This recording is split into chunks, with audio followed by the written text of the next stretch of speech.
You're tuned into the NeNe Show every Wednesday, 8 p.m. to 10 p.m. on Nonfiction Radio, WZYE 95.9 FM. And in the building, we have our first guest of the night. We have CR, a.k.a. Conscious Rap. How you doing? I'm doing real good, man. Shout out to everybody listening right now. NeNe, thanks for having me on the show. Thank you for coming. Thank you for coming. So right now, we just got into his song, On a Mission. You know, what you think about that, Yanni? How you feeling? I was over here bobbing my head. I was like, yeah, I was on a mission. So who else was on that track with you? So this is one of the more catchy records that I put out. It was a single with me, Maji, and Killer KC, which are two other artists that I'm managing right now. Killer KC had that first verse, and Maji's the one on the hook. Okay. Cool. Mm-hmm. So where are you from originally? Well, I grew up in Roselle, but I was born in Elizabeth. Oh, Eastwick. Eastwick. You already know. I live in Elizabeth now. But I went to all the public schools out in Roselle, graduated from Abraham Clark. So, yeah, Roselle is really my home. Okay. So, you know, on your journey with music, you know, when did you start? Well, I started rapping when I was about 8 years old, right? So, funny thing is, like, I was walking around the Home Depot, right? My mom used to take me in the stores. I would just wander around all by myself all the time, get lost and shit. So trying to get kidnapped. Right. Like in today's age. But anyway, so I was walking and then I seen like a CD or something on the ground, and it was a mixtape. It was a Jay-Z and The Rock versus 50 Cent G-Unit, right? It was a bootleg, obviously, right? So back when CDs were really popping, so I took that and I listened to it, and it was you know, songs off for the Black Album. And that's when I fell in love with rap. Before that, I really wasn't listening to rap music. Like, to believe it or not, I was listening to Backstreet Boys. I was listening to Britney I think Spears. all of us were at that time. Yeah, like at that time, like it was really like pop was just what I was listening to. But then I fell in love with rap, became a huge Jay-Z fan, and I taught myself how to rap. I would memorize their lyrics, and then I would just learn how to rap it. And then, you know, I eventually learned how to write my own stuff.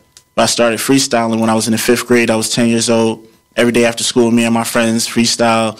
I didn't start recording until I turned 16.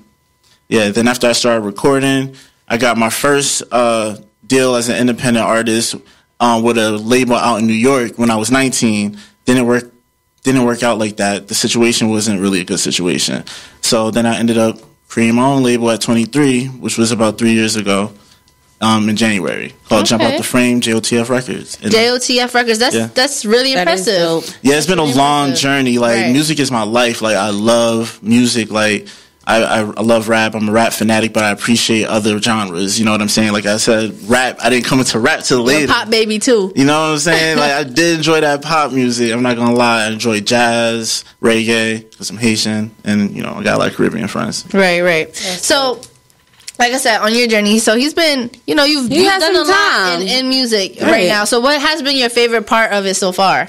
My favorite part has been the way that people have been responding to my creation, which is Jump Out the Frame Entertainment. That's my baby. You know what I'm saying? Like, I put my all into it because at that point, that's when I decided to go full on into music and dedicate my entire life to it.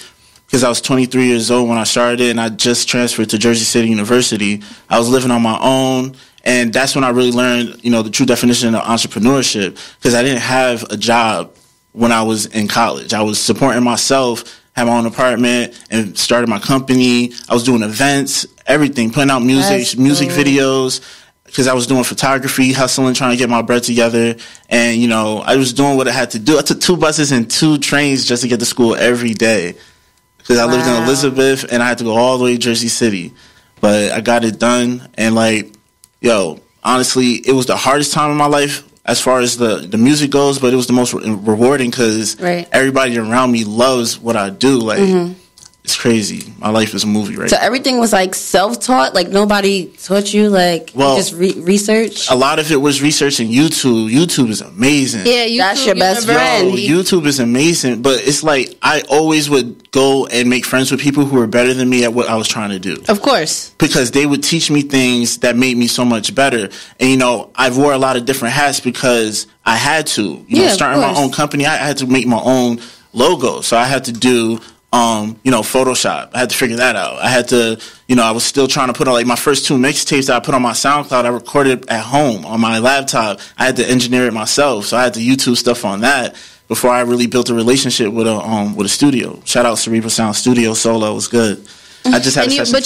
But you know what's good about that is that, like, when you're a boss, you know what I'm saying, which you are, because you run your own stuff and you have your own label. Yes. When you're a boss, knowing how to do all of that stuff is a necessity. It's a necessity. Right. You need to do that, because you wouldn't be able to put other people in positions to do what you need to do. Because how would you supervise the quality of that work? Because now you need to know better. So that's actually like one of the best things that could have happened. And like you having drive like that, that's very inspiring. Right. I appreciate that. That's very inspiring. Like, I gotta get it. A lot of people can't do that. Right. You know what I'm saying? That. So what inspired you to do all of this? Honestly, it was just my like the way my life is set up. Like, for one, like my parents, I'm an only child. Both my parents, they suffered from depression.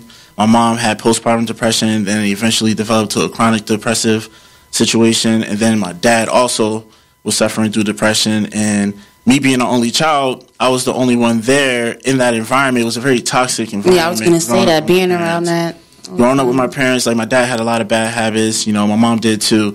So it was just like, you know, it wasn't really the best example. But the good thing is that didn't really happen until my preteens, because my childhood, I had a, like, great childhood. My parents were doing well. They were, you know, making money. They were healthy. It was later on in my preteens when my parents started, you know, falling off. And, you know, they're immigrants. They came from Haiti. So it's not like they had the financial education that they needed to really succeed. So it was like a lot of things they weren't able to do. And it inspired me to just work harder, because I knew I'd have to start something that was going to be big enough to take care of me and the family I want to create and the family that already exists. Wow. Yeah. Yes. Yeah. And actually, me and Honest were talking about that in the car, about like toxic family environments and about how to overcome that and how to become our own people. So how did you deal with that? Because that's a lot for a pre-teenager. So like, what were some things that you did to cope with that? Well, to be totally honest, I smoked weed and I got drunk. Okay. And I was hanging with my friends. It wasn't good. You know what I'm saying? Because I was on the street all the time. Like, I was in 8th grade drinking 40s. You know what I'm saying? Like, because I was so depressed. Yeah. I get it. You know what I'm saying? I was at Pine Park in Roselle getting drunk, smoking weed. And it was like, I would do that. And it wasn't until I turned 16 that I really took music seriously. Mm-hmm. And, you know, with that came a partnership with a couple people I was working with at the time. They were older than me. And I was working at Kmart at the time. And, you know, working with them, we were freestyling on break, and they noticed I was nice. So they invited me to come record. And all they had was, like, Rosetta Stone headphones and a laptop. But it was the vibe that they had. They were, like, older. So it was, like, I'm an only child. So they was, like, older brothers for me. Mm-hmm. So they brought me in. We recorded. And it was just, like, I fell in love with the process of creating music. You know, I already appreciated music, but now I was learning the craft of it. And I used that as my escape. You know, early on, I wasn't really making conscious records, anything like that. But I called myself conscious rap because I wanted to grow into that person. But at that age, I just wanted to sound hot. You know what I'm saying? When I was young, you know, Lil Wayne was the shit. So you just started that, like, randomly when you were younger? Like, that name? You want to know the story? Yeah, I want to know the story. Funny. All right, so originally, CR didn't stand for conscious rap, right? Told you I worked at Kmart, right? Oh, gosh. And I was like... Now this. I'm like, oh, gosh. You know I used to work at Kmart, right? All right, so the dudes that I used to work with, right? I used to come to work all the time. You know, it was pretty tedious. I worked in the men's section. I was folding all the time. So I got high as hell before work all the time, right? So I would get to work, and they would be like, yo, you cooking. Oh, God. Right? And then, you know, my name's Rodley. So they used to call me Cooking Rodley.